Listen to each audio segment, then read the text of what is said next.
இப்போ தமிழக அரசுங்கிறது யார்கிட்ட சொல்கிறது? இருக்கிற ஆட்சியே நல்லாட்சியா இல்லை, இதில் உள்ளாட்சி வந்து என்ன சொல் ஊழல் லஞ்சத்தினுடைய பிறப்பிடமாக இருக்கிறது, கருவாக இருக்கிறது வந்து வாக்குக்கு காசு கொடுக்கறது. இந்த நாட்டின் சட்டத்திற்கு கண் இருக்குது, கண்ணீர் இல்லை.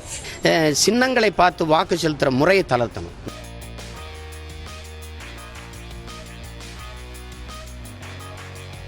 தற்போது தேர்தல் வந்தால் முக ஸ்டாலின் முதல்வராகன்னு சொல்லி லயோலா காலேஜ் மாணவர்கள் கருத்து வெளியிட்டிருக்காங்க. அதை பற்றி உங்கள் கருத்து என்ன? வாய்ப்பு இருக்குது. அவங்களுக்கு ஒரு 26 விழுக்காடு 25 விழுக்காடு வாக்கு உறுதியாக இருக்குது. மற்ற கட்சிகள் அதிமுக இருந்தது பிளந்து நிற்குது. எங்களை போகிற பிள்ளைகள் வளர்கிற நிலையில் இருக்கிறோம். அப்போ அப்படிங்கும்போது உடனடியாக தேர்தல் வச்சா அவருக்கு வாய்ப்பு இருக்குன்னா அவர் துடிக்கிறார், ஆட்சியை கலைச்சி விடுங்கன்னு. அதுலேருந்து உங்களுக்கு தெரியும், அவன் கலைச்சி விடாமல் இருக்கிறது ஸ்டாலினை முதலமைச்சராக பிஜேபி வேலை செய்யலை.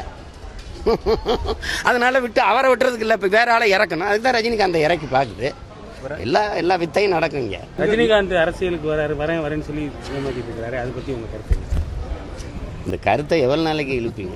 கதிராமங்கலத்தை நெடுவாசலை பற்றி பேசுறதை விட்டு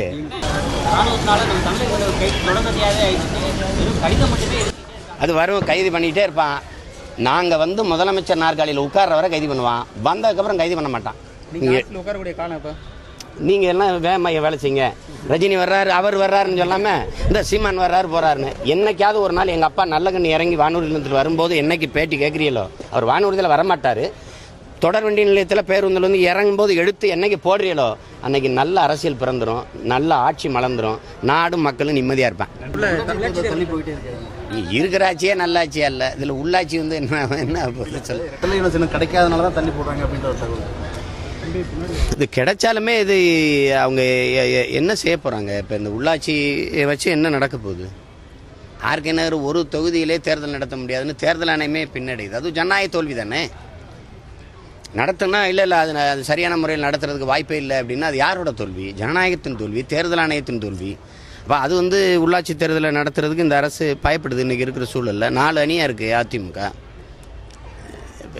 எந்த அணியில் நின்று போட்டிடுறதுன்னு ஒன்று இருக்குல்ல. ஊழல் லஞ்சத்தினுடைய பிறப்பிடமாக இருக்கிறது, கருவாக இருக்கிறது வந்து வாக்குக்கு காசு கொடுக்கறது. ஒருவர் வந்து ஒரு வாக்குக்கு 2000 கொடுக்குறாருன்னா 2000 கோடி சம்பாதித்து கொள்ள முடியுங்கிற ஒரு முதலீடு செய்து பெருலாபம் பெற்ற தொழிலாக மாற்றிட்டாங்க.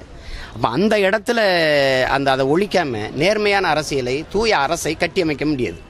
அது ஒன்று. ரெண்டாவது, சின்னங்களை பார்த்து வாக்கு செலுத்துகிற முறையை தளர்த்தணும். நல்ல எண்ணங்களை பார்த்து, கருத்தை பார்த்து, நல்ல மனிதன் பார்த்து வாக்கு செலுத்துகிற முறை கொண்டு வரணும். இப்போ எப்படின்னு பார்த்தீங்கன்னா, திமுக அதிமுக போட்டியிடும்போது கூட ஒரு சுயேட்சை வென்றிருக்கிறார்.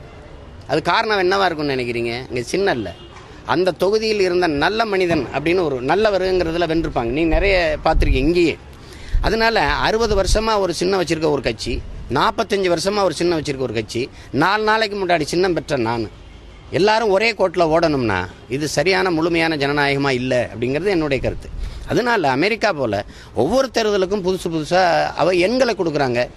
எண் முறையை இவங்க என்ன சொல்கிறாங்க, படிப்பறிவில்லாத மக்கள் எப்படி போடுவாங்கன்னா, விடுதலை பெற்ற 70 ஆண்டுகளில் கல்வி கூட கொடுக்காம நீ என்ன பண்ணிட்டு இருந்த? நீ என்ன ஜனநாயகம் வச்சுருக்க? அப்போ இல்லை, சரி விட்டுரு. ஆனால் பழக்கப்பட்ட ஒரு பொருளை தான் கொடுக்கணுன்னா சரி கொடு, ஆனால் ஒவ்வொரு தேர்தலுக்கும் புதுசாக கொடு. எனக்கு கூரை விட்ட கொடு, அவனுக்கு ஆட்டுக்கல்லை கொடு, அவனுக்கு அம்மியை கொடு, அவனுக்கு மண்வெட்டி கொடு, இன்னொருத்தனுக்கு கடப்பாறையை கொடு, எதையோ ஒன்று கொடு, ஆனால் புதுசாக கொடு. ஒரே சின்னம்னா நீங்கள் கொடுக்குற ஒரு பரிசு, அரசு கொடுக்குற நலத்திட்டங்கள்லையும் உங்கள் சின்னத்தை போட்டுறீங்க. நீங்கள் பார்க்குறீங்களா? அது ஏற்புடையதில்லை. அப்படி நிறைய இதில் மாற்றங்களை நம்ம கொண்டு வரணும். உள்ள இலங்கை தமிழர்களுக்கு கல்வி வேலைவாய்ப்பில் இடம் கொடுக்க வகையில் இரட்டை குடிமை அளிக்கப்படும் சொல்லி ஜெயலலிதா பிரச்சாரத்தில் சொல்லியிருந்தாங்க. இப்போ அவங்க இறந்துட்டாங்க. அது கொடுக்காது. இப்போ நம்ம சொல்லியிருக்கோம், நம்ம வந்து வந்தவொடனே இந்த அகதிகள் முகாம்ங்கிறதே அழிச்சிடும், தூக்கிட்டு இப்போ நீங்கள் இருந்து இந்த வேறு மாநிலங்கள்லேருந்து வந்தவன்லாம் என் நிலத்தை, என் மண்ணில் எத்தனை 1000 ஏக்கர் வேணாலும் வாங்கலாம். ஆனால் என் இன மக்கள், என் உறவுகள், ரத்த உறவுகள் இந்த நிலத்தில் காக்கிற இடம் வாங்க முடியாது. அப்படி ஒரு நெருக்கடி. இந்த முரண்பாட்டை தடுக்கிறதுக்கு இப்போ உள்ள தமிழக அரசு, நாம் தமிழர் கட்சி ஏதாவது? இப்போ தமிழக அரசுங்கிறது யார்கிட்ட சொல்கிறது? நேரடியாக இது பாரதிய ஜனதா தலைவர்கள்ட்ட சொன்னால் தான் அது வேலை நடக்கும். முதலமைச்சர்கிட்ட என்ன சொல்லி மாட்டுக்கறிக்கு தடை போட்டிருக்காங்களா? அப்படியே ஆனால் சரியாக பார்க்கலன்றாரு. அப்போ நான் என்ன பேசுகிறத விட்டு போய் அதான் சொல்லுங்கள். ராபர்ட் பயஸ் உட்பட 7 பேர் விடுதலை செய்யப்பட வேண்டியதில் வந்து மத்திய அரசு மாநில அரசும் கலந்து பேசி முடிவெடுக்கணும் நேற்று நிர்மலா சீதாராமன் திருச்சி சொல்லியிருக்காங்க. இப்போ அடுத்து கலந்து பேசி முடிவெடுக்கணும். எப்போ எடுப்பீங்க?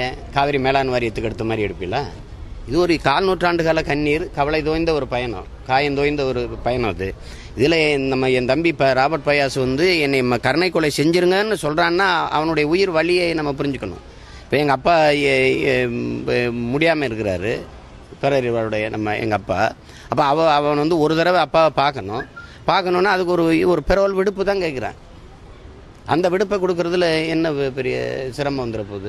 இன்னைக்கு நேரத்தில் பல நாட்களாக இதை வந்து கோரிக்கையை வச்சு போராடிட்டு இருக்கோம். இல்லை, மத்திய மாநில அரசு திரும்ப தாமதப்படுத்திட்டாங்களே, எதுக்கு பின்னணியில் வேறு ஏதாவது காரணம் இருக்கா? விடுதலை பண்ணுறதுல என்ன உங்களோட விடுதலை செய்தாதது காங்கிரஸ் அரசுக்கும் பாரதிய ஜனதா அரசுக்கும் இதில் வந்து ரெண்டு இதுக்குமே தத்துவ முரணோ மாற்றோ இல்லை. இப்போ அவங்க கொண்டு வந்துட்டாங்க, சரி கேட்குறாங்கன்னு. இங்கே வந்து ஒன்றே ஒன்று தான் எங்கள் ஐயா அப்துல் ரஹ்மான் சொன்னதான் எனக்கு, இந்த நாட்டின் சட்டத்திற்கு கண் இருக்குது, கண்ணீர் இல்லை. புரியுதா? வாய் இருக்குது, இதயம் இல்லை. அதோட விட்டுணும். இதில் பேசி ராஜீவ் கொலையாளிக்கு ஆதரவாக தொடர்ந்து வந்து திமுக வந்து பேசிட்டு இருக்காங்க. அவங்க வந்து விடுதலை அது தொடர்ந்து திமுக பேசுன்னு, திமுகவுடைய இதெல்லாம் பேசக்கூடாது. இங்கே பாருங்க, 10 ஆண்டுக்கு மேலே சிறை தண்டனை பெற்றவர்களை விடுதலை செய்கிறார் ஐயா கலைஞர். உத்தரவில் எப்படி கையெழுத்து போடுறாங்க தெரியுமா? ராஜீவ் கொலையாளிகள் இஸ்லாமிய மக்களுக்கு பொருந்தாதுன்ட்டு 2 முறை உயர் நீதிமன்றம் சொல்லுது நளினியின் விடுதலை மாநில அரசின் கையில் இருக்குன்னு. 2 முறையும் விடுதலை செய்யலை. அது காரணம் என்ன தெரியுமா சொல்லுது? நளினி விடுதலையாகி வந்தால் முக்கியமானவர்கள் வாழ்கிற பகுதியில் வசிக்கப் போகிறார், அந்த முக்கியமானவர்களின் உயிருக்கு ஆபத்து ஏற்படும். எப்படி இதெல்லாம் படிச்சீங்களா அந்த செய்தியெல்லாம்? இதுதான் அக்கறையோட பேசுகிறதா? எதிர்கட்சியாக இருக்கும்போது அக்கறை வேணும், ஆளுங்கட்சியாக இருந்தால் அது கண்டுக்கிறது. அப்போ திமுக இலங்கை தமிழர் பிரச்சனை அக்கறை இல்லைன்றீங்களா? எங்க நீங்கள் பேசிட்டுக்கிறீங்க? எங்கள் இனத்தின் பிணத்தின் மீது நாக்காளியை போட்டு பதவி அனுபவிச்ச ஒரு கூட்டம், அதை போய் பேசிட்டுக்கிறீங்க. பின்னடைஞ்சிருவோம்னு தாங்க நாங்கள் வேணாம்னோ, நாங்கள் பின்ன அடையணும்னு தானே இங்கே கொண்டு வந்தீங்க. 25 இடத்துல ஒருத்தவங்க கூட தமிழர்கள் வரலையே, வர முடியாதுன்னு தான் நாங்கள் வேணாம்னோம். நாங்கள் வந்துடக்கூடாதுன்னு தான் நீங்கள் கொண்டு வந்தீங்க. அப்புறம் என்ன?